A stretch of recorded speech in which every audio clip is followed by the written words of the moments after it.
Wow, wow, ow, ow, ow, ow. I buy a new car for the bitch. For real. I tear down the mall with the bitch. For real. You can't even talk to the bitch. Welcome back to the second take. I'm Damian Fabian. Tyler Gallishaw. And once again, we want to apologize for missing the show. You know what I mean? And Yep. I know it's a little dark right now, but it's Yeah, cool. Yeah, our set producer, Jahi, he let us down. He forgot the lights. He forgot the lights. I mean, it's not that horrible. It just don't look as lit as it usually does, but bear with us, you know. Show goes on. Show goes on. Yes, you know must so let's hop right into it in the NFL. Yeah, the Eagles. Wow.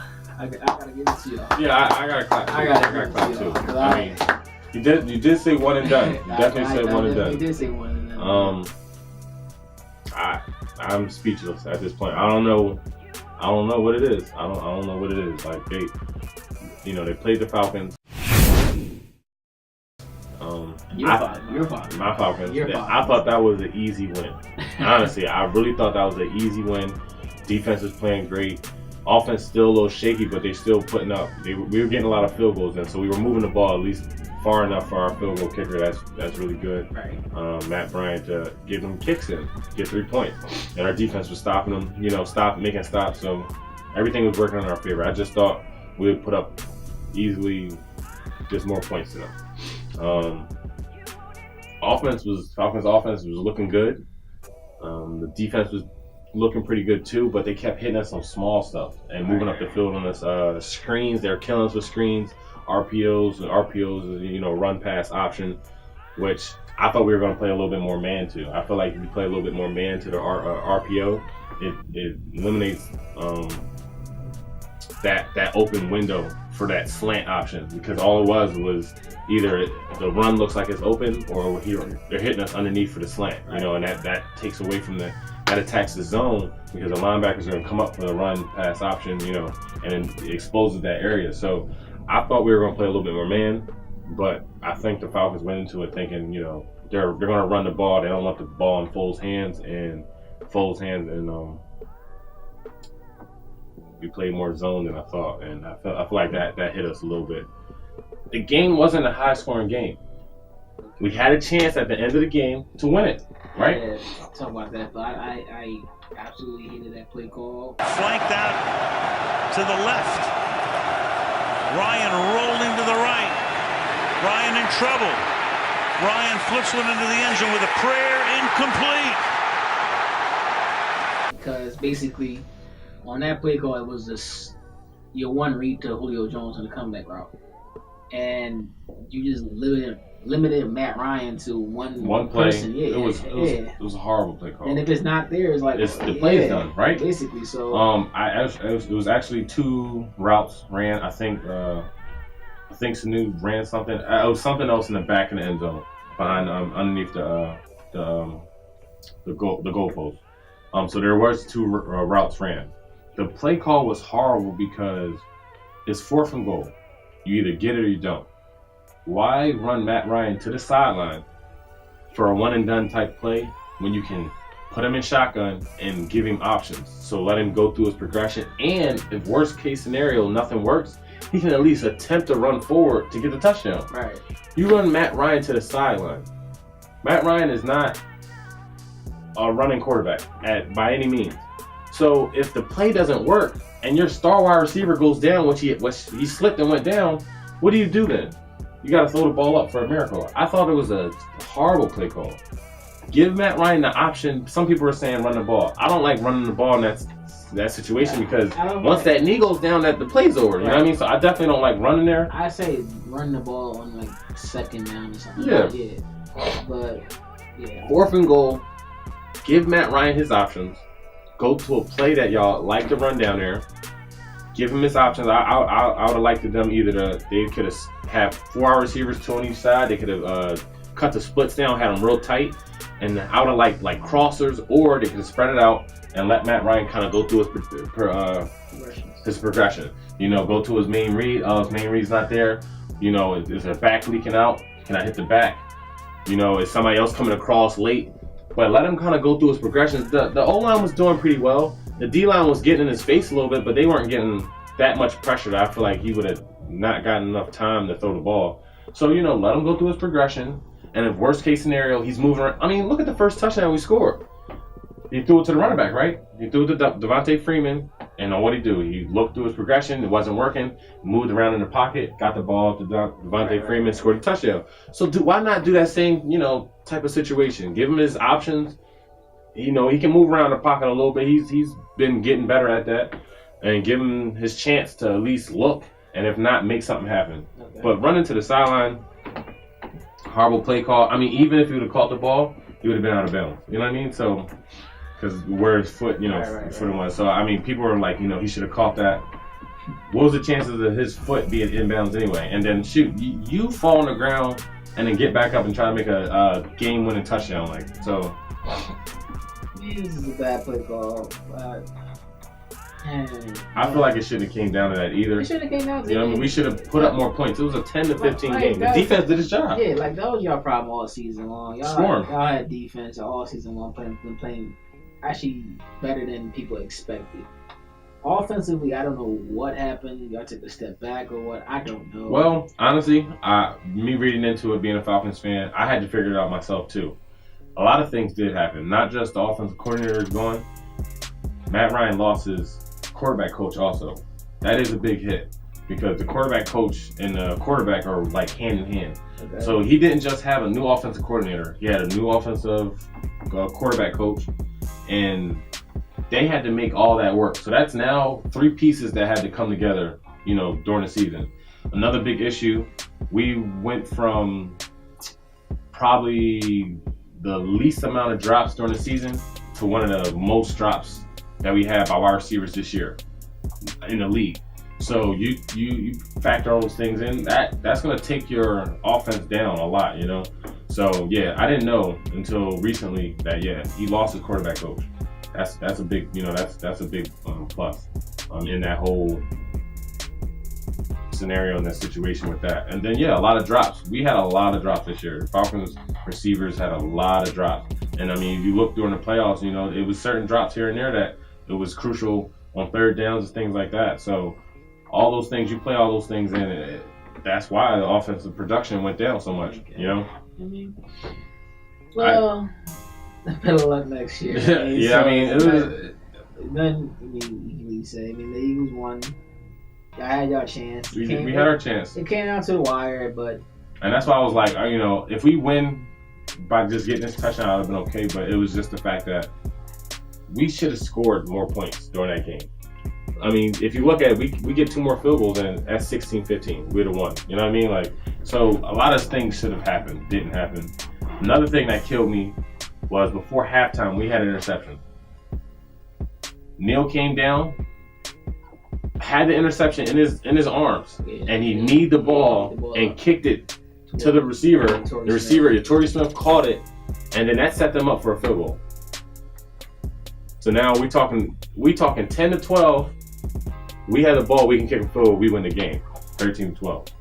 That's big, you know. I mean, I'm not saying I hate him because he didn't catch the interception, but those are points that we just gave them that they didn't, you know what I mean? We didn't have to give them. So there's a lot of things that went into it. It just wasn't meant for us to go. So it wasn't meant. So hey, let's hop into the Saints and the Vikings game, man. I mean, that literally comes down to one play only. Like I mean, the Saints they were down, they came back. I mean, like I said, the Vikings defense, I give Drew Brees all the credit. Right. I mean, but my God, bro, like what were you thinking? Like, you have to make contact, You're like, that's not even acceptable in Pop Warner, bro. Keenum steps into it. Pass is caught. Diggs, sideline, touchdown! Unbelievable! Vikings win it.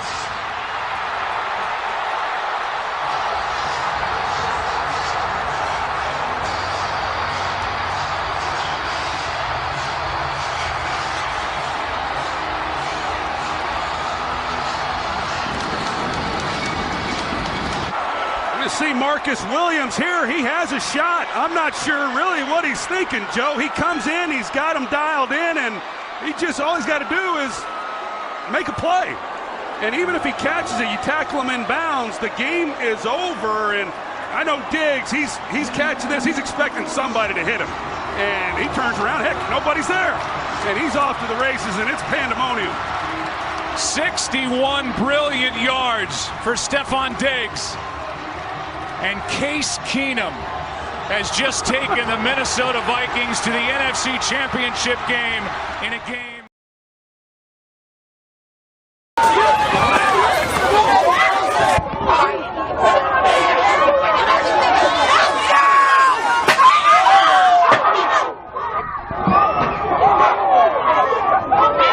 That's how bad it was. You gotta make contact some way, somehow. I really think he tried to tackle with his eyes closed. And that's what you're taught. So you can't tackle with your eyes closed. You gotta see what you're hitting. That's why the thing I don't understand was how the fact that he even caught the ball. There's 10 seconds left. They don't have no timeouts. Just play the sidelines. You know they're going to the sidelines. Force everything to the middle of the field. So make the tackle. That's it. Yeah, that's it.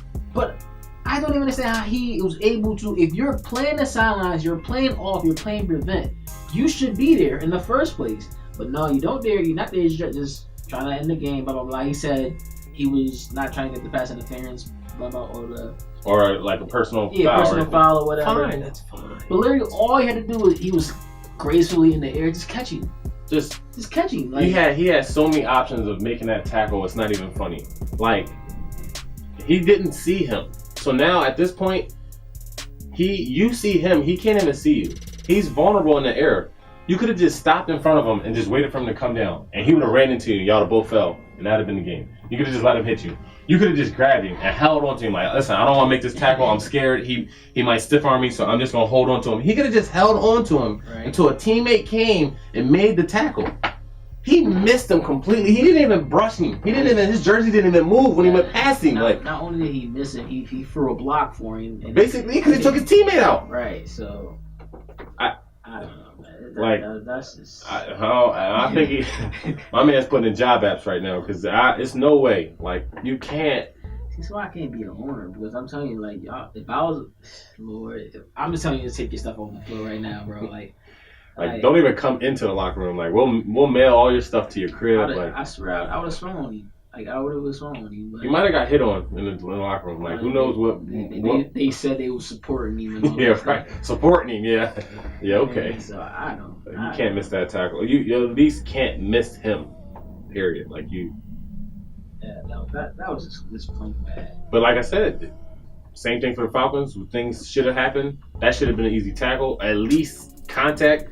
If it's just not meant, though, it's just not meant. You know what I mean? It wasn't meant for them to go. I guess. So let's go into the next game, which is the Eagles and the Vikings, which was shouldn't even been a game, honestly.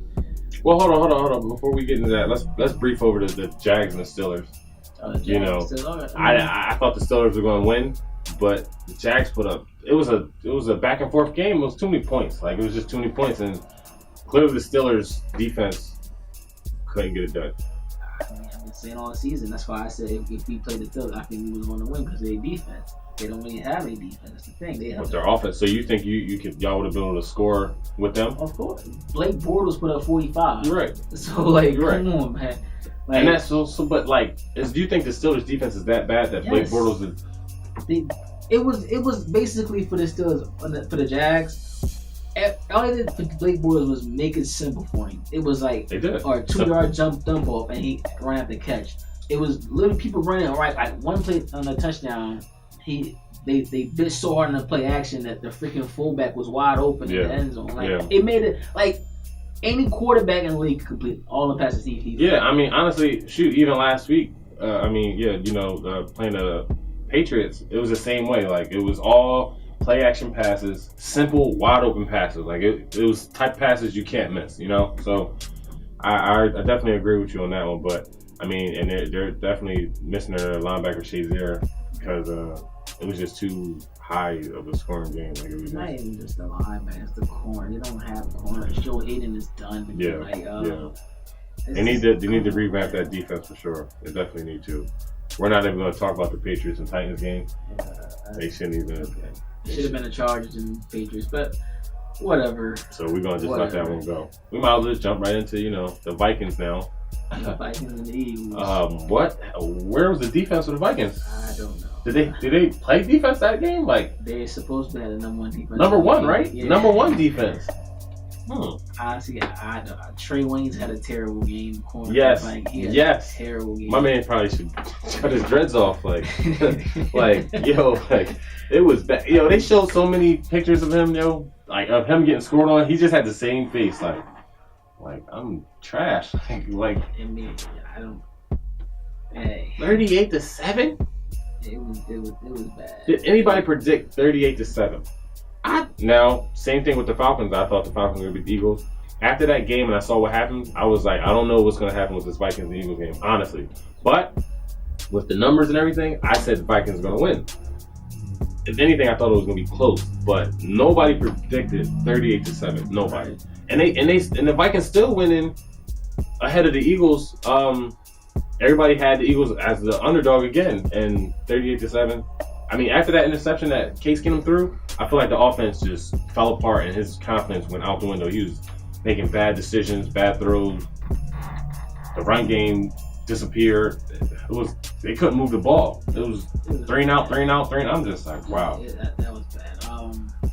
I mean, defense, I don't know. They just had a terrible. Everybody. It was horrible. From the linebackers to the D-line to the corner, they all had a bad. Running the ball. All pro safety Harrison Smith, he had a terrible. He was getting cooked by Zach Ertz. Yeah, it was bad. It was definitely bad. It was all around horribly played defense, and the Eagles' offense just thrived off it. Like, it was just running the ball, launching the ball deep, screens were working, everything. I was just like.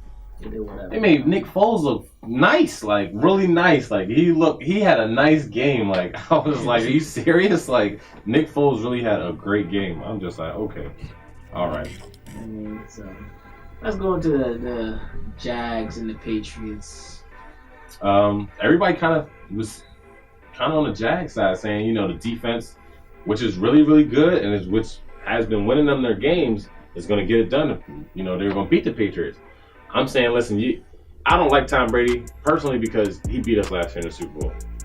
So I'm not a Patriots fan at all. But I'm like, you can't doubt them. They always figure out a way to win. Right. And what happened? They were getting beat, and halftime, what they do? They make their adjustments. They come out after half, and they beat you every time. All right. Man, like I said, I don't really like Tom Brady either. You know what I mean? But I have to say, I respect Tom Brady. Gotta give him his respect. And I would say Tom Brady is the greatest, not even quarterback, greatest football player to ever play. Not quarterback, football player. Like, that man, I'm watching the game, man, and I'm like, just watch Tom Brady be Tom Brady. Yeah, just watch him pull this workout. Like, I mean, it's like this is like I've seen this so many times. It's just getting routine now. Yeah, and if you look at it, the defense made a lot of good plays too, especially the last play at the end of the game. End of the game. The defense, they played well, but the one thing I gotta say about the Jacksonville Jaguars, they played a great first half. Yeah, they did. Second half, they came out and they played not to lose, basically, except for playing to win the game. Right. And that's what cost them the game. They came out too conservative, and they had same thing the Falcons did. Yeah, they said, oh, okay, we have this great defense, these great corners, Gronk is out, blah blah blah. We have a 10-point lead. All right, just don't mess it up. Just coast on it. Yeah, you can't play like that. You can't play, especially against not Tom Brady. Like, you can't. You gotta keep putting a foot on the pedal and try to score. Keep trying to score. Keep trying to play to win. Like, you gotta come out halftime like you're hungry and you're losing. And they didn't do that at all. Like, 3 and outs. Defense was clamping them everywhere on the field, shutting down everything, and then that fourth down play was the sealer right there. I mean, honestly, Blake Bortles coming up and through the pocket like that, I didn't think he had a horrible game, but like I said, a lot of his throws are off play action, which makes it easy. Like, they're wide open throws. Yeah. But that last play, he came up and through the pocket. I thought he was going to overthrow it just because of his momentum and everything. It wasn't a horrible ball. It just he didn't have enough under it. I mean, under it. Because if it was floated up a little bit more, it could have maybe, been more of a reached out grab, landed in the basket type thing. But it was just 2-line drive, and he jumped up, knocked it down. And I was like, that's it. Still had a chance. Right. Still had a chance. They had the 3 timeouts, and the run play just blew right. Like, I'm just, come on. I knew the Pacers were going to win the game. It was 3rd and 18, and Tom Brady picked it up. I said that game. Yeah. I said that is game. Tom Brady's going to be Tom Brady, and now we are here at the Super Bowl rematch of the Eagles and the Patriots. Yes. Who do you got winning this game, man? I feel like I said. First of all, who do you want to win this game? What? Don't ask me that question, because I don't want either team to win. I'm not an Eagles fan, and I'm definitely not a Patriots fan. If the Falcons would have won last year, I wouldn't have cared if the Patriots won this year. The Patriots won last year, and they shouldn't have. I don't want them to win this year. Eagles, Eagles fans, I don't like them. I don't like them. That it is what it is. I don't like them. Don't want the Eagles to win either. So I don't have a want. Who do I see winning? I can't doubt the GOAT. I can't not say he's not going to pull out a W. It's too important of a game. It's the Super Bowl. How do you not say he's going to win the game? Oh man, I don't see you saying Eagles either. You're not going to say no Eagles. I'm not. You're not going to say that. Listen, man, it's like, see, this is what I'm done with. Like, Eagles winning, all these Philly fans and Eagles fans acting crazy, talking, oh, we got our Super Bowl, we're the Chargers Super Bowl, blah, blah, blah. Yeah. You know, it's I'm not crazy. trying to hear that. I'm not trying to hear it either. On the other hand, Tom Brady already has 5 rings, and Quan's a Patriots fan, my little brother's a Patriots fan, and he, oh my God. You don't want to hear that either. Blah, yeah. So it was like, he's stuck. Yeah, so it was like, man, can it be a tie? Like, and then That's no way. And then he's like, okay, oh my God. Can the Super Bowl not happen this year? How about that? Is there a possible way the Super Bowl can just not happen? Give them both. They already got the divisional championship. Just let it rock off that. Just got good. Like, Super Bowl. Like. Honestly, man, I see the Patriots, man. I don't think it's gonna be close. Honestly. You don't think so? I feel like actually no. You can't say that. I don't know all the stuff that's been happening for the Eagles. You can't even say that because the one thing the Eagles do have the only way I see the Eagles winning this game is only one thing, and one thing they do have to beat the Patriots is a pass rush. The pass rush. They have a pass rush. Yeah. The same thing the Giants did is you have to get to Tom Brady. You have to rush the passer. Right. If they don't get to him, that is game, match, set, whatever. That's game over because their corners cannot match up, especially if Gronk play. Yeah. It cannot match up. They're done. They're done. So that's the only thing I'm going to say that the Eagles is a pass rush, and that's it, man. I see the Patriots winning the game. Yeah, I see them pulling out. Even if they're down by half, they just halftime is when they make major adjustments. Right. Like they'll go switch their whole game plan to make something work. Like that's how crazy they get at halftime. Like they'll just literally flip everything around. So I don't know any other team that does that. I just like little adjustments. I know that, but literally throwing out the game plan and then putting a new one in right then and there. That's the only team I know that I've ever seen do that successfully. I just can't doubt them. I'm sorry. I don't want them to win it. I don't want Tom Brady to get another one, but they're too good. They're too good. I'm sorry. We'll see in 2 weeks. I mean, that's our show for today. You know what I mean? Yes. And I'm Damian Phoebe. Tyler Galistro. Like I said, we apologize for the lighting that's a little low. We'll get on our set producer. We're not gonna pay him this week because he let us down right now. So we'll fix it up for the next show though, for sure. See y'all next time. I buy a new car for the bitch, for real. I tear down the mall with the bitch, for real. You can't even talk to the bitch. Nah. She fucking with bosses and shit. Oh God. I pull up in Rarers and shit.